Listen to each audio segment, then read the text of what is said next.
كنت سمعت انت بتصلح الفيديو بتاع زمان. بقى كان زمان. الجماليه كان شكلها ايه زمان؟ كانت كلها تجار. التلفزيون اللي قدامك ده انت بتعرف العطل ازاي بقى؟ قول لي انا في وسط الحاجات اللي بصوا شكل انا مش عارف اخش له، بس بصوا والله اللي عنده صبر يشتغل في المهنه، اما اللي ما عندوش حركه وكسلان يقول لك اقعد في البيت بقى اريح. الراحه بتتعب. راحه بتتعب.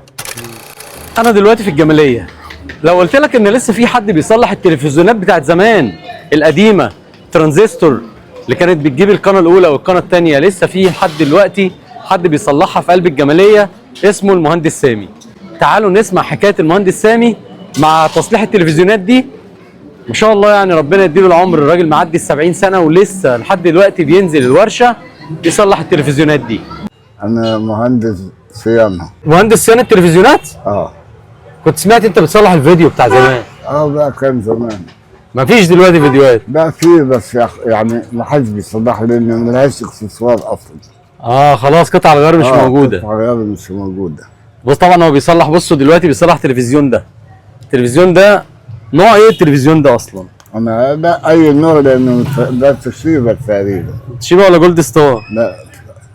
لا توشيبا تقريبا. توشيبا. لا بس الشاسيه صيني. صيني؟ متركب لها شاسيه. لسه حد بيجيب التلفزيونات دي ويصلحها؟ ايوه، ما انا شايفه ده بص التلفزيون شكله عامل ازاي اصلا. ده كان شغال في ورشه. بصوا في عنكبوت جوه هنا. في عنكبوت والله. مين علمك الشغلانه دي بقى؟ لا انا كنت بدرس يعني كنت بدرس واشتغل. تدرس وتشتغل؟ انا عن والدي الله يرحمه. والدي كان بيشتغل في الراديو بتاع زمان. في الجماليه هنا؟ في المحل هنا.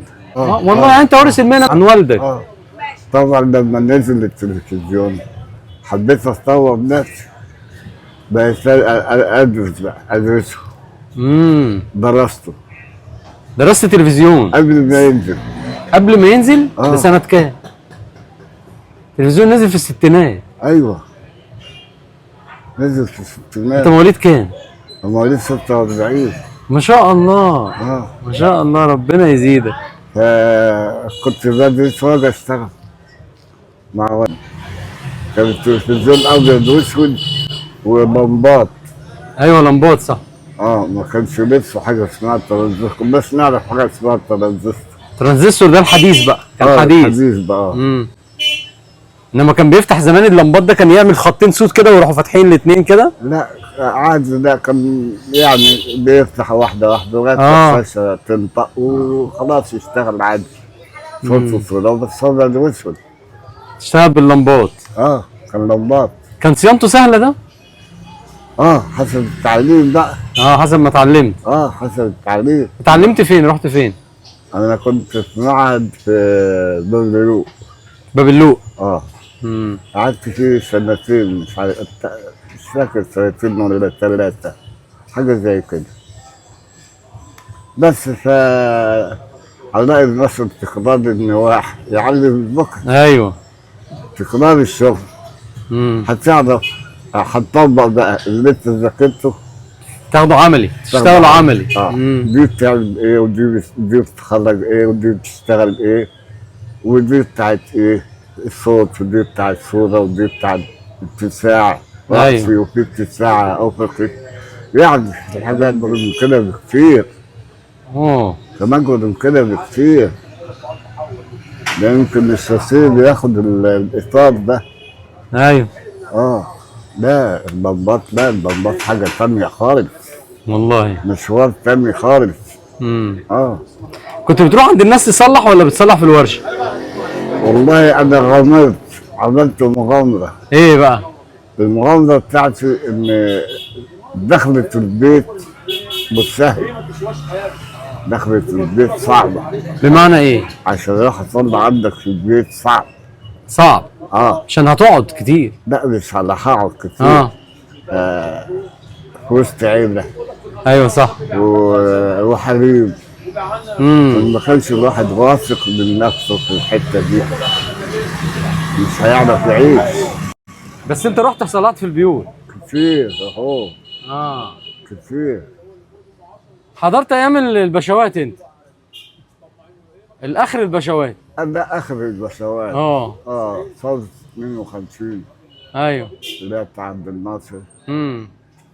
يا دوب كنت لسه يعني اما خرج الملك كنت لسه بقى خلاص 52 46 فرق. بس انت حضرت الميلاد اللافي في الجماليه. طيب لا ده وياسبك. ايوه. والطرابيش كانت، لا بس ما لحقتش طرابيش. لا لحقت الطرابيش؟ امال ده كان في بتاع الطرابيش هنا. بس جمال عبد الناصر هو اللي لغاها. لا اتلغت ده بعد الثوره.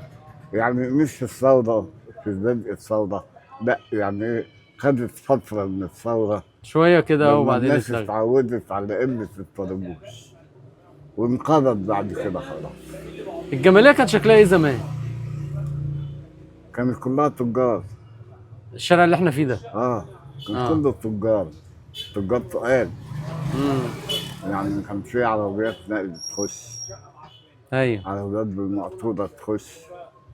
يعني كده ما كانش يعني، وكانت ناس بتخاف على بعض والادب والاخلاق والقيم. كل ده راح. كل ده خلاص انقرض. يعني عمله صعبه. بس انت لسه موجود اهو، انت برضه من الناس القديمه اللي محافظه لسه على الحاجات دي. والله احنا الحمد لله اتربينا على قديم. صح. فكل واحد بقى في حاله. ما هو ياما الجار سيدنا من الجار. في جار يحبك وفي جار يبقى عايز يقلشك من جدوده. صحيح. نرجع للتلفزيونات تاني. نرجع للتلفزيون. افتكر لي كده موقف حصل لك في مصلح، يعني في تلفزيون كان مش عايز يتصلح وتصلح، يعني حاجه كانت نادره جدا، او حد جاب لك حاجه كانت عزيزه عليه.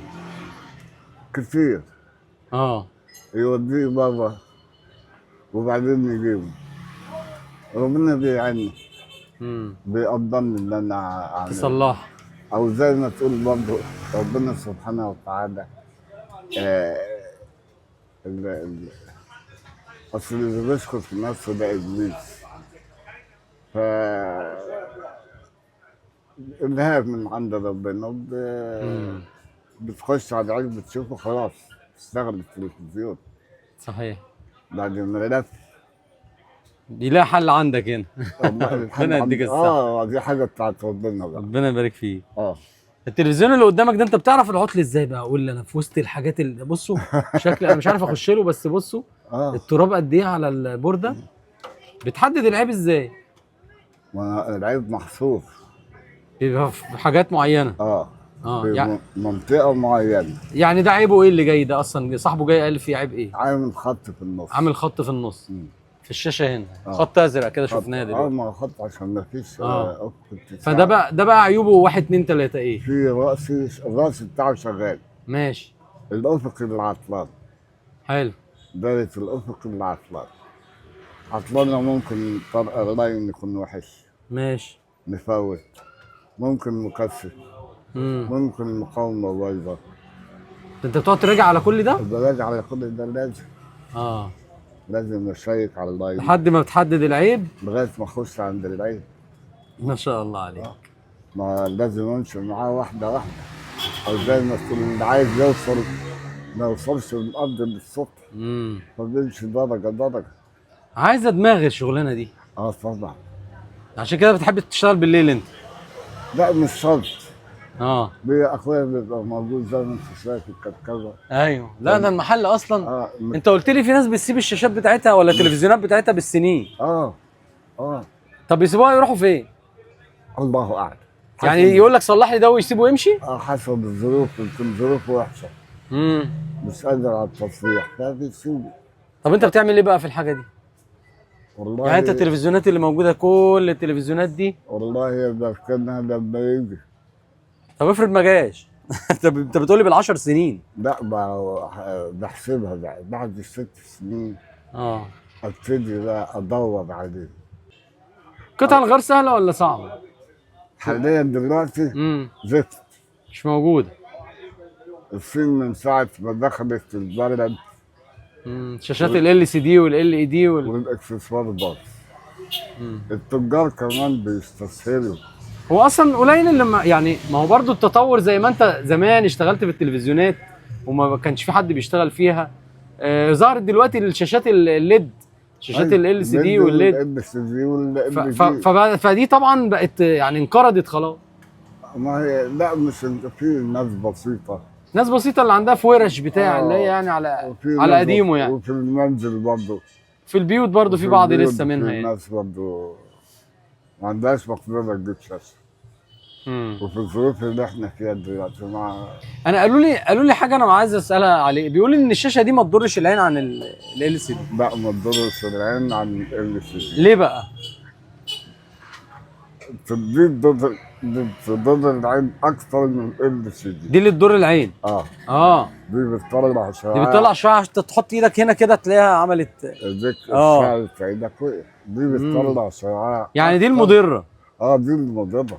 اللي واخد على الشقه لو بيموت ممكن يموت في الشارع، لانه مش واخد على قعدة في البيت. قعدة في البيت بتموت،